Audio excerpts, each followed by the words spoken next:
কোথাও নবীজিকে নিয়ে অপমান করলে আমাদের কলিজায় রক্তক্ষরণ হয়। কারণ মুসলমান কোরআন হাদিস ঈমান ইসলাম নবী আল্লাহকে নিয়ে নিজের জীবনের চাইতে বেশি ভালোবেসে থাকে। এই জন্য বাংলাদেশের মধ্যেও বিভিন্ন ষড়যন্ত্র চলতেছে। কোন ষড়যন্ত্র ইসলামের বিরুদ্ধে হবে কিন্তু মুসলমান ঘরে বসে থাকবে, এটা হবে না। দেখেন, আমরা আমাদের নবীজিকে ভালোবাসি জীবনের চাইতে বেশি। কোনো সন্দেহ আছে? কথা কোন কোনো সন্দেহ আছে? নবীজিকে কেউ কোনো ধরনের কটূক্তি করুক, কেউ কি চান? কেউ চান? কেউ চাই না। শুধু বাংলাদেশে না, বিশ্বের কোথাও নবীজিকে নিয়ে কটূক্তি করবে, বিশ্বের মুসলমান বসে থাকবে না, বসে থাকবে না। বাংলাদেশে যখন নবীকে নিয়ে গালি দেওয়া হয়, বাংলাদেশে যেমন আমরা আন্দোলন করে আর প্রতিবাদ জানাই, এর বিচার দাবি করি, বিশ্বের সারা বিশ্বের সকল মুসলমানও আমাদের সাথে তাল মিলায় বিচার দাবি করে, ঠিক না? ঠিক একইভাবে দেখেন, অত্যন্ত দুঃখ ও পরিতাপের বিষয়, সিরাতের মাস, নবীজির জন্ম মৃত্যুর মাস, এই মাসের মধ্যে গত কয়েকদিন আগে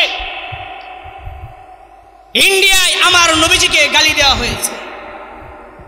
আমার নবীজিকে গালি দিয়েছে হিন্দুদের এক ধর্মগুরু রামগিরি মহারাজ।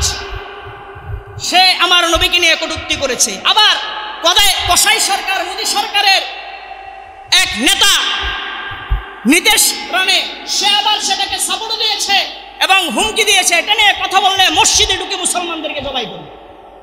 আপনি চিন্তা করেন, আমার নবীকে গালি দিছ, এটা গালি দেওয়াটা সারা বিশ্বের মধ্যে 150 কোটি মুসলমানের হৃদয়ের মধ্যে রক্তক্ষরণ হচ্ছে। কথা বলেন। কাজেই দেখেন, ভারত একটা হিন্দুত্ববাদের দেশ। এই দেশের মধ্যে ওইখানের মুসলমানরা রাস্তায় নেমে এসেছে, লং মার্চ করতেছে, আন্দোলন করতেছে, তাদের ব্যাপারে বিভিন্নভাবে দরপাকড় শুরু করেছে মোদী সরকার। কাজেই আমরা এখান থেকে জানাতে চাই, মুসলমানের উপরে যদি নির্যাতন করা হয়, আর যদি আমাদের নবীজি সাল্লাল্লাহু আলাইহি সাল্লামকে যারা কটূক্তি করেছে এর বিচার না করা হয়, প্রয়োজনে বাংলাদেশ থেকে যুদ্ধের ডাক দেওয়া হবে ইনশাআল্লাহ। কারণ নবীজিকে নিয়ে পৃথিবীর যেখানেই কোনো ধরনের ষড়যন্ত্র হবে, ওই ষড়যন্ত্র রুখে দেওয়ার ইমানদারি জিম্মাদারি হলো বিশ্বের প্রত্যেকটা মুমিন মুসলমানের। কথা কন।